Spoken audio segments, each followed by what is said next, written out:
So like a couple months ago, I bought like this one mystery box that was being advertised on Facebook. And it was like a movie mystery box, like DVDs and shit like that. And like I've had it sitting in the garage for like fucking 2 months maybe. And like after I had ordered it, I already had like this. Sneaking suspicion that I was just going to be like nothing but like Goodwill type shit. And so like I thought I'd put it in like the garage and just leave it there, just in case like I didn't have anything to talk about. And so like eventually it's like I just figured I'm not even going to touch it. It's just like it's DVDs. It's like I eventually sell them, trade them, whatever. But like it's like Goodwill shit, right? That was my suspicion.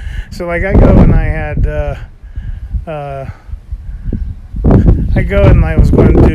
decided I was going to go and open them and just like make a skit out of them.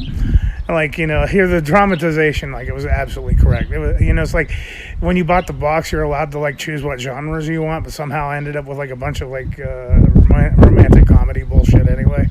It's like, man, what a waste of time. I'm not going to mention the company because like they kind of, pointed out like they're a thrift store or some shit. So like I kind of realized what I was getting into, but like, yeah, it's like I'm going to be more careful in that coming on. Anyway, on to what we're doing.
Hey everybody, welcome to episode 80. Welcome to episode 80 of Low Tide, the official program for Rude Planet, and I'm your host. Yeah, I haven't done an episode in a little while, so I'm a little bit rusty today. So if things are a little bit out of whack, that's exactly what it is. And also, this is an episode that I don't have any cape shit for you today. I already did the full disclosure, I'm filming this on Wednesday, so like I already did like a little thing, live for the giveaway, for the March giveaway. But like, I have no cape shit to open up yet. Take that back, I do, but like, I'm kind of saving that. So like, no cape shit today. I want to give everybody an opportunity to jumpstart on the April giveaway, but we'll get to that a little bit later. Also, it is the 31st, so like, Godzilla vs. Kong came out today on HBO Max. And so, like, I need to, like, really, like, take you back, to, like, the early 80s, imagine a little kid, little 6-7-year-old kid, right around there, like in his mother's bedroom watching on a little tiny black and white TV Godzilla movies all fucking day. And that, my friends, is you know who. So like, I watched all of them. It's like I watched every single one of them. It's like Godzilla versus the Smog Monster, Godzilla versus the Sea Monster, the original King Kong versus Godzilla, all these, this is like Destroy All Monsters, Monster Zero, all that shit. I watched all of them. It's like I either watched them, downstairs on my grandmother's, like older color TV or the little black and white TV upstairs. And like they were always a part of me. Like I spent a lot of my time before we had a VCR in the house, a lot of times I'd spend time over at the library and I'd be up in the little movie section and I'd look through all the movie books and I'd look through all the pictures and like I would read everything about like Godzilla. It's like all the old classic monster movies, the giant monster movies too, like the Mantis and them and the giant claw and all that shit. And it's like I would devour that, and it's like that's where, like I discovered Star Wars, Flash Gordon, all that shit. It's like I discovered it in those little like movie books, those little picture books. So I'm always going to have a soft spot for Godzilla. It's the giant monster flick, the kaiju flick. It's kind of a meat-headed type thing anyway. And they're all kind of stupid, with the exception of like, the original King Kong, which was an amazing wonder from, the pre-code movie days. And, like it has a very wonderful script and it's very well done and, holds up even to this day. And then you had like the, you had the original Gojira, which, we had the Raymond Burr version. And like, back in the, there was such even the Raymond Burr version, like there was sort of like, this wonderful grim atmosphere to it. I remember, being terrified of the sound of like Godzilla's feet hitting the ground. And then like the opening scenes where we see like the aftermath of the first Godzilla encounter, and it's supposed to like, resemble, like the post-apocalyptic, post-nuclear drop. And like, I remember that just terrified the hell out of me. And then they just got sillier and sillier and sillier. I gave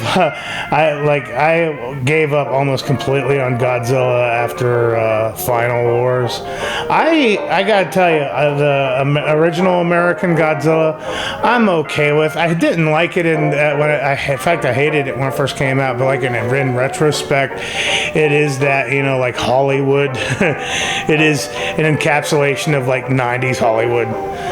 Just like gimmicks and pop culture references and pandering and all this other shit. So like, looking on that,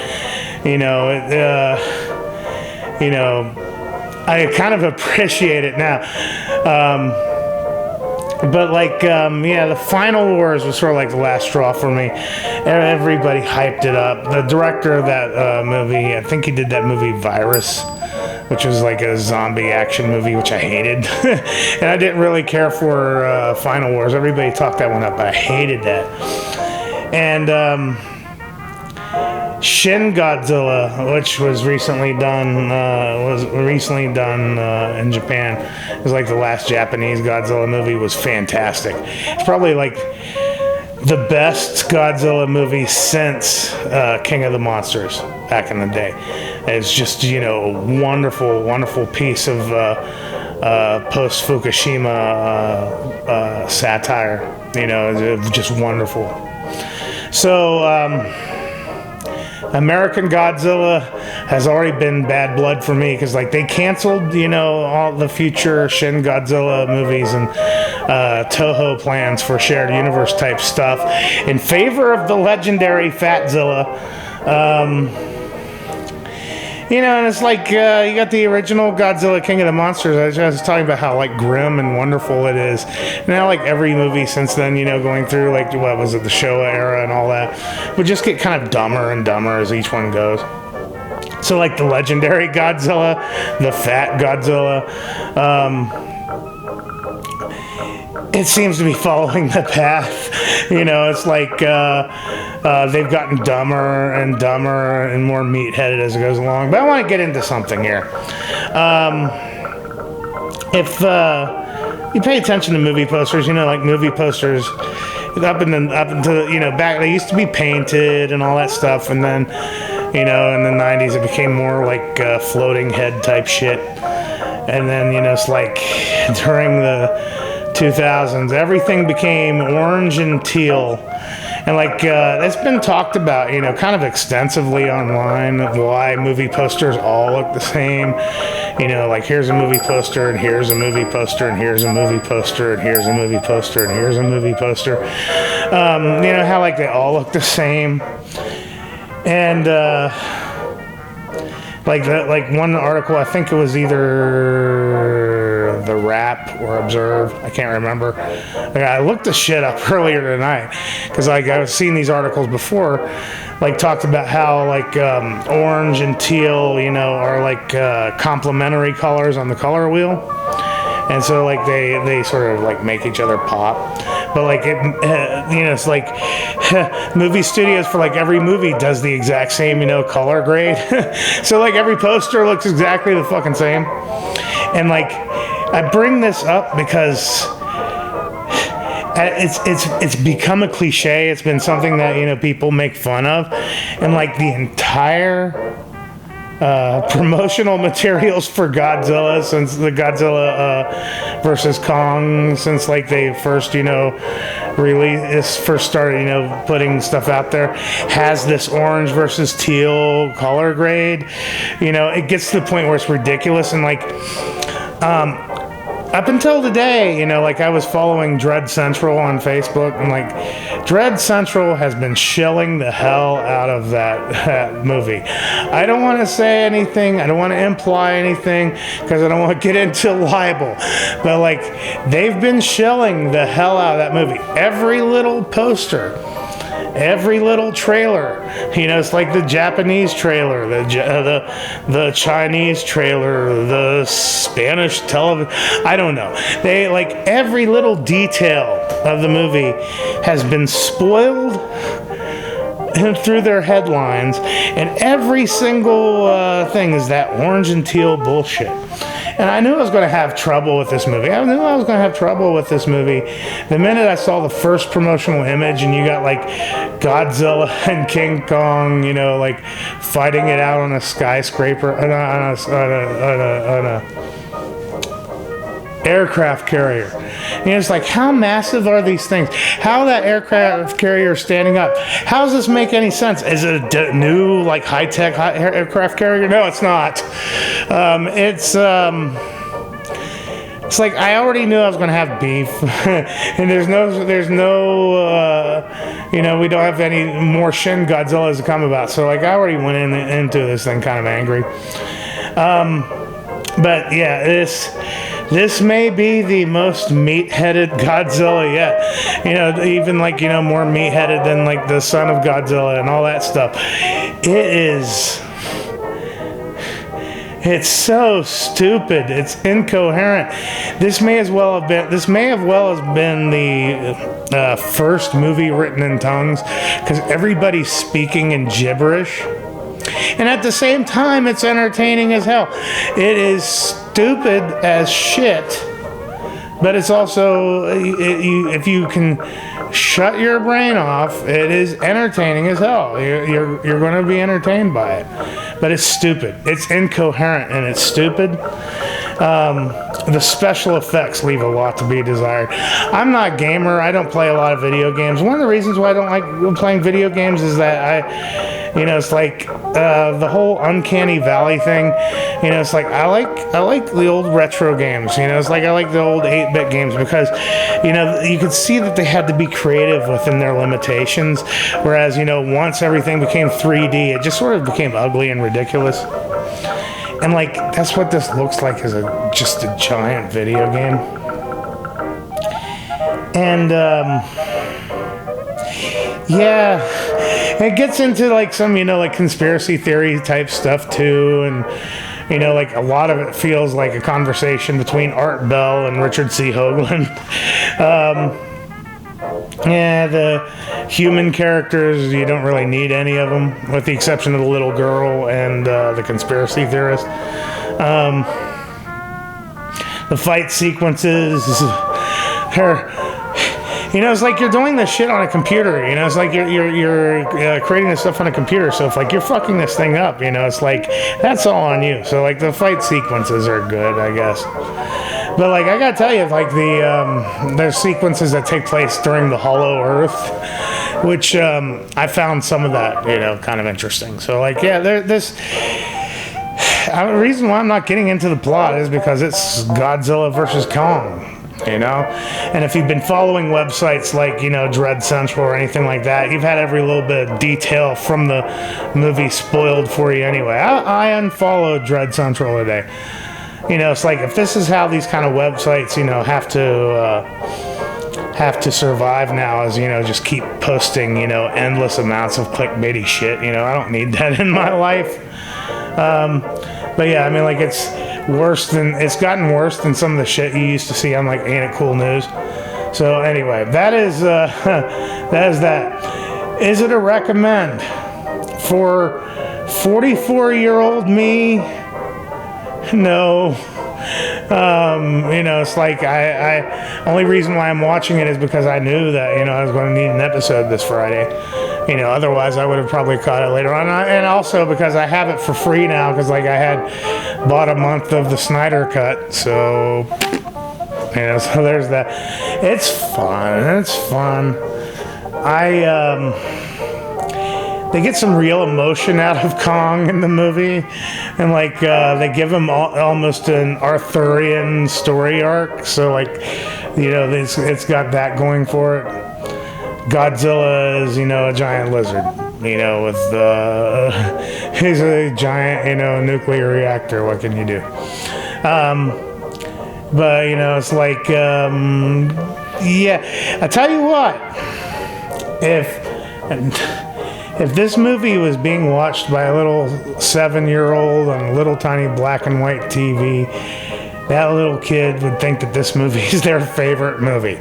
So that's that. You gotta keep that in mind. It's gibberish, but yeah, it's for your younger self. It's going to have that cool factor. I'll tell you what, though, if this movie was done using models, rubber suits, and rear projection, I'd love the hell out of this movie. If this was the exact same movie trying to be pulled off with, like traditional rubber suit monster type, approach, yeah, I'd love the hell out of this movie. But here it is. It's more CGI, particle effects, and polygons punching each other in shades of yellow, blue, and orangish red. So like that's that. Anyway, is it a recommend? I guess. I every time I think about it, I oscillate sort of back and forth, because like I just like modern.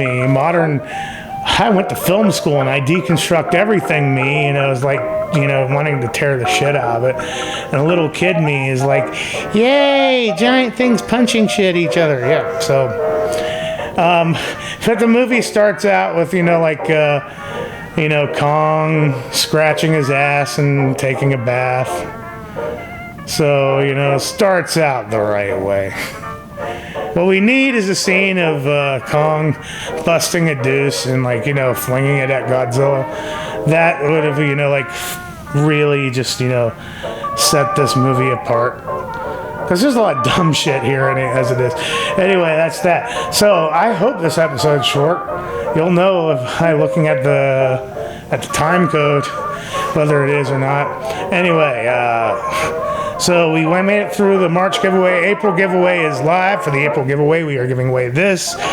I'm giving away Department of Truth, #1, cover A, first print. Giving that away because it seems to be popular, and I've just read it, and, you know, I do think that is a recommend, so I want to get that in some hands of people that might want to read it. And then also the 500 subscriber giveaway is still ongoing. We're giving away Amazing Spider-Man #55. Virgin cover by Patrick Gleason, signed with certificate of authenticity. It's worth a little bit of cash, so I will be giving that away once we've reached 500 subscribers, and that is that. So we'll be back on the Cape shit by Tuesday, maybe. Yeah, Tuesday or so. It's my channel. I'll put it up whenever I want to, you know. But I try to do that Tuesday, Friday thing. So in the meantime, keep your stick on the ice, like Red Green would say, and I'll see you soon.